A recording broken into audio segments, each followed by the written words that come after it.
அதிமுக முன்னாள் அமைச்சர் சுதர்சனத்தை கொலை செய்து 62 சவரன் நகைகள் கொள்ளையடித்த வழக்கில் தற்பொழுது கைது செய்யப்பட்டிருக்கக்கூடிய பவாரியா கொள்ளையர்கள் தங்களது தீர்ப்பை எதிர்த்து மேல்முறையீடு செய்திருக்கிறார்கள்.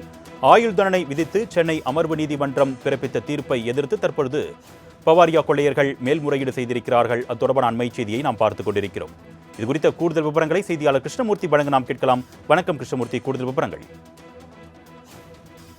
திமுக முன்னாள் அமைச்சர் சுதர்சனத்தை கொலை செய்து 62 சவரன் நகைகளை கொள்ளையடித்த வழக்கில் ஆயுள் தண்டனை விதிக்கப்பட்டதை எதிர்த்து பவாரியா கொள்ளையர்கள் தாக்கல் செய்த மேல்முறையீட்டு மனுவிற்கு பதிலளிக்கும்படி காவல்துறைக்கு தற்போது சென்னை உயர்நீதிமன்றம் உத்தரவிட்டிருக்கிறது.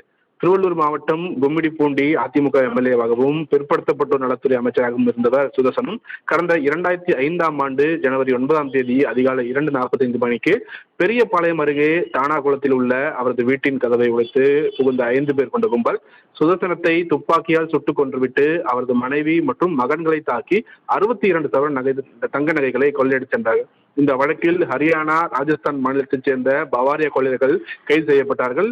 பின்னர் 32 பேர் மீது வழக்கு பதிவு செய்யப்பட்ட நிலையில் ஹரியானாவைச் சேர்ந்த ஓம் பிரகாஷ், அவரது சகோதரர் ஜெகதீஷ் உள்ளிட்ட 9 பேர் கைது செய்யப்பட்டனர். இதில் ஜாமீன் பெற்ற 3 பெண்கள் தலைமறைவான நிலையில் கைது செய்யப்பட்ட ஓம் பிரகாஷ், பவாரியா உட்பட 20 சிறையிலேயே இறந்துவிட்டார்கள். மீதமுள்ள ஜெகதீஷ், ராகேஷ், அசோக் மற்றும் ஜெயல்தா சிங் ஆகிய 4 பேருக்கு எதிரான வழக்கை விசாரித்த சென்னை கூடுதல் அமர்வு நீதிமன்றம் ஜெகதீஷ், ராகேஷ், அசோக் ஆகிய 3 பேருக்கு ஆயுள் தண்டனை விதித்து தீர்ப்பளித்தது. இந்த தீர்ப்பை எதிர்த்து ஜெகதீஷ், ராகேஷ் மற்றும் அசோக் ஆகியோர் சென்னை உயர்நீதிமன்றத்தில் மேல்முறையீடு செய்திருக்கிறார்கள். இந்த மனுவில் அமர்வு நீதிமன்றத்தின் தீர்ப்பை ரத்து செய்ய வேண்டும் என்று அந்த மனுவில் அவர்கள் கோரிக்கை வைத்திருக்கிறார்கள்.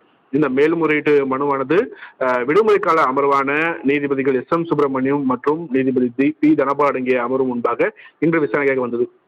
அப்போது இந்த மனு குறித்து 4 வாரங்களில் பதிலளிக்கும்படி பெரியபாளையம் போலீசாருக்கு உத்தரவிட்டு வழக்கின் விசாரணையை நீதிபதிகள் தள்ளி வைத்திருக்கிறார்கள். அருணேஷ். அதிமுக முன்னாள் அமைச்சர் சுதர்சனத்தை கொலை செய்து 62 சவரன் நகைகள் கொள்ளையடித்த வழக்கில் தற்பொழுது கைது செய்யப்பட்டிருக்கக்கூடிய பவாரியா கொள்ளையர்கள் தங்களது தீர்ப்பை எதிர்த்து மேல்முறையீடு செய்திருக்கிறார்கள். ஆயுள் தண்டனை விதித்து சென்னை அமர்வு நீதிமன்றம் பிறப்பித்த தீர்ப்பை எதிர்த்து தற்பொழுது பவாரியா கொள்ளையர்கள் மேல்முறையீடு செய்திருக்கிறார்கள். அது தொடர்பான அண்மை செய்தியை நாம் பார்த்துக் கொண்டிருக்கிறோம். இது குறித்த கூடுதல் விவரங்களை செய்தியாளர் கிருஷ்ணமூர்த்தி வழங்க நாம் கேட்கலாம். வணக்கம் கிருஷ்ணமூர்த்தி, கூடுதல் விவரங்கள்.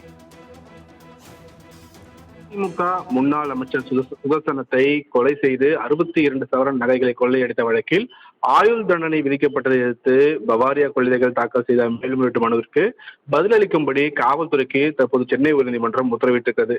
திருவள்ளூர் மாவட்டம் கும்மிடிப்பூண்டி அதிமுக எம்எல்ஏவாகவும் பிற்படுத்தப்பட்டோர் நலத்துறை அமைச்சராகவும் இருந்தவர் சுதர்சனம் கடந்த 2005ஆம் ஆண்டு ஜனவரி 9ஆம் தேதி அதிகாலை 2:45 மணிக்கு பெரியபாளையம் அருகே தானாகுளத்தில் உள்ள அவரது வீட்டின் கதவை உடைத்து புகுந்த 5 பேர் கொண்ட கும்பல் சுதர்சனத்தை துப்பாக்கியால் சுட்டுக் கொன்றுவிட்டு அவரது மனைவி மற்றும் மகன்களை தாக்கி 62 சவரன் தங்க நகைகளை கொள்ளையடிச் சென்றார்கள். இந்த வழக்கில் ஹரியானா, ராஜஸ்தான் மாநிலத்தைச் சேர்ந்த பவாரியா கொள்ளையர்கள் கைது செய்யப்பட்டார்கள். பின்னர் 32 பேர் மீது வழக்கு பதிவு செய்யப்பட்ட நிலையில் ஹரியானாவைச் சேர்ந்த ஓம் பிரகாஷ், அவரது சகோதரர் ஜெகதீஷ் உள்ளிட்ட 9 பேர் கைது செய்யப்பட்டனர். இதில் ஜாமீன் பெற்ற 3 பெண்கள் தலைமறைவான நிலையில் கைது செய்யப்பட்ட ஓம் பிரகாஷ், பவாரியா உட்பட 20 சிறையிலேயே இறந்துவிட்டார்கள்.